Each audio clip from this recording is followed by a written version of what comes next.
Hello and welcome back to my YouTube channel. Now today we are going to be taking on one of my good friends' shell challenges in The Sims 4. I'm feeling a little bit bleh today, so I'm a little bit all over the place, so you're going to have to bear with me with this voiceover.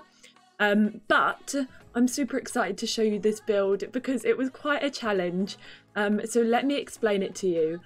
Basically, there are two teams, the lemon team, which is the one that I chose, and the lime team to represent, I think it's Mark's stream. There's like a yellow team and a green team.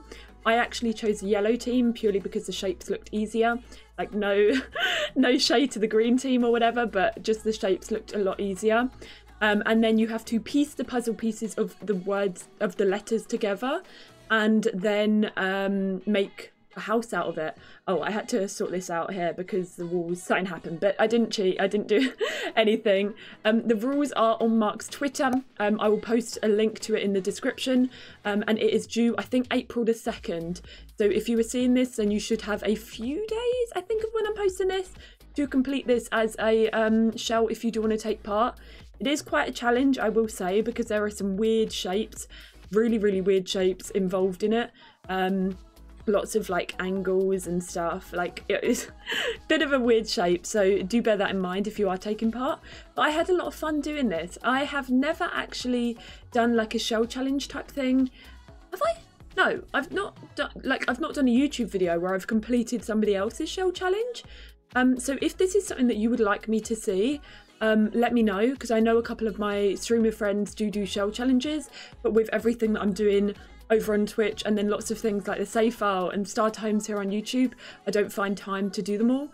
But if this would be something that you would like to see, maybe bring in the shell challenges over here where I can complete some of my friends' shell challenges, maybe some of my community members' shell challenges here on YouTube, let me know. But I did want to complete Mark's shell challenge as well, and I just haven't had the time. I reached 20k on Twitch, so we've just finished a celebration week, and I've been a little bit all over the place. So yeah, so I thought I'd do it on YouTube, and that way I can show you a lot of the process of how I did the house. And yeah, so that's kind of it. I did go for like a modern look with this home.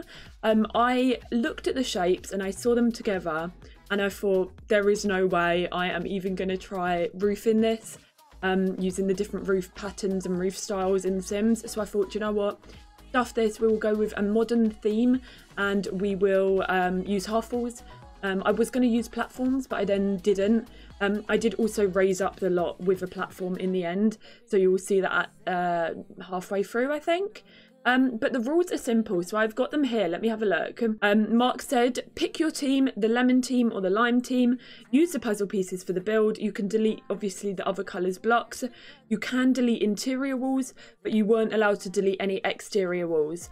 Now, I think I still kept some of the interior walls inside because I ended up making some weird like little pantry thing near the kitchen. So I think I still did keep some of the interior walls, and then it was no basement, no custom content, 30 by 20 max lot size. You don't have to use the colors. Everything else is allowed, and then whichever team uploads the most shells wins. So if yellow, like, people choose the yellow side or the green side, whichever one has the most uploads, I think is the winner. I don't know what they win or whatever, but I just wanted to take part in the shell challenge to support Mark as well. So yeah, Mark streams over on Twitch. Like me, I think he does 5 days a week, sometimes Sundays. So do check out Mark's links. I'll put them down below in the description. But yeah, the build here is now taking shape. I did add a lot of landscaping on the outside. I didn't give myself a budget with the build because I've been doing a lot of budget homes recently, like with the save file and with the starter homes, and just with different things. So I thought, you know what, we're going to go wild. We're not going to give a budget. Oh, but I did do base game. I need to sneeze, hang on, sorry. I needed to sneeze there. Yeah, I've just realised I made this a base game only home. I completely forgot about that part. I should have mentioned that at the beginning. Yeah, so this is a base game only home for Mark Shell. So not only did I have the challenge of the angles and the weird shape, but we made it base game only. I don't know why I thought to do that, but I just did. When I started building it, I was like, let's give myself the challenge of base game. So yeah, I was quite happy though with how the outside did look. I did like half walls and like added walls on the outside because I think Mark's okay with that. Mark's done that before in my shower, so I was like, we'll go wild. If it's not allowed, then I'm sure he'll tell me, or he just won't tour it or whatever. But yeah, Mark is touring them on the 5th of April. So if you do want to watch that stream, it will be on the 5th of April, if you have taken part in the shows as well. But yeah, no, so we're kind of working on the outside, and now I'm just adding the last little bits of the outside landscaping. I just didn't really know what to do. So like with modern back gardens, I'm kind of always baffled. I'm like, okay, we will add a swimming pool, and then I'm like, but what else do I add? So I did do a little barbecue area, and I think near the end I added a gardening space for them to do planting and everything. And then moving on to the interior, as you can see, it's just a very, very unusual shape. There's like sticky outy bits like in the middle here. There's diagonals. It was really, really weird, and I've not furnished something like this in a long, long time. Usually when I do my own builds, I'm quite kind to myself and I give like easy enough shapes to furnish. So I always see myself as more of someone that prefers doing the exterior of the house, be it the shell or the like overall design kind of thing, like not necessarily the landscaping, although I do like doing that, but like doing the outside shape and the overall design of the house itself, if that makes sense. So interiors alone I'm not a fan of, let alone when they're interiors with weird shapes. So I'm always quite kind to myself when I do the spaces and the shells for my own builds. So this one was a huge challenge. I think it can be quite hard as well when there's quite tight little spaces, so like maybe two tile wide areas, which we had a lot of here. So these would have been the U's, yeah, so the U's in Fru are where I'm adding the kitchen, and I didn't really know what to do, but I'm quite happy with the layout of it in the end. I think I could have added a little bit more clutter, but I've been trying to make my builds a lot more functional as well. I moved a few things around as well, like the doors, just to add more kitchen counters, because I know Sims need either 1 or 2 kitchen counters when they're prepping food. And with this being quite an odd shaped small build, I wanted the Sims to be able to get around easily enough, with no things blocking their way or anything like that. So the kitchen's kind of here, there and everywhere. We've got some in the middle of the house, and then some at that front right hand side of it.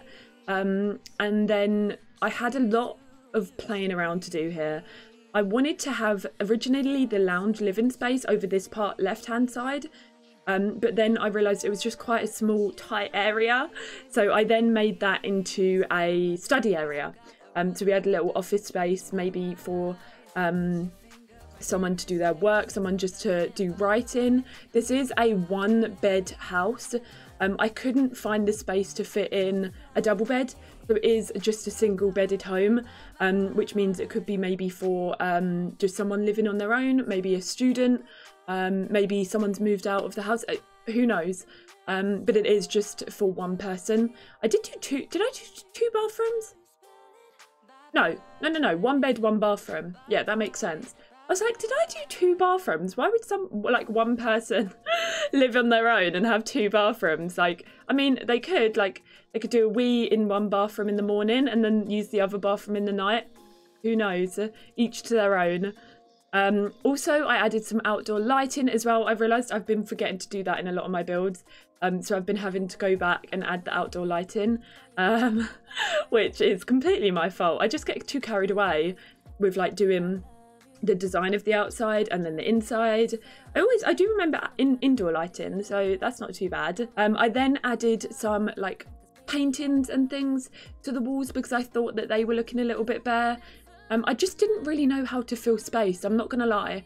There were just bits of space, so the big space in the kitchen, I didn't really know what to put there because I didn't want to put a table because then it wouldn't be able to get past it to the back door. So I just didn't really know what to do. And then in the top bedroom, I used one of the U shapes to create the upstairs floor. Again, I had to use a ladder because of the weird shape, I couldn't put stairs down, so I did end up having to use a ladder to get up. So we wouldn't be able to have, mind you, toddlers can't go up ladders, I don't think. I don't know if they can be carried up. I'm not sure about that. But yeah, so it would be, this house would be ideal for a single sim, is what I'm getting from this. The kind of interior colour schemes that I went for were a lot of like brown, neutral tones, creamy tones as well. So similar to the outside of the build, to be honest. I kept that inside. And I also, I'm stuttering now. I also found it quite hard to keep with a modern interior. I did want it to be modern, but when you're limited to just base game only, just doing like modern interior is quite difficult. So I feel like I did it decently enough, but I could have done better if I had all of the packs. So I was quite limited by that as well. I did then go and switch up the back garden to make it a little bit more fun. So I added that free hot tub that we got for the 20th the 20th anniversary of The Sims. And just added a few little bits here and there. And that pretty much sums up this build. I added a pergola in the back garden and just added some plants in there because I couldn't add a door to go out into it. But that's the main basis of the interior. As I said, I did my best with making it kind of look modern. But I still think the outside looks really good and the inside is decent enough. I hope that you lot liked this video. If you did enjoy it, then give it a like, pop a comment down below and hit that subscribe button if you want to see more. Thank you very much for watching.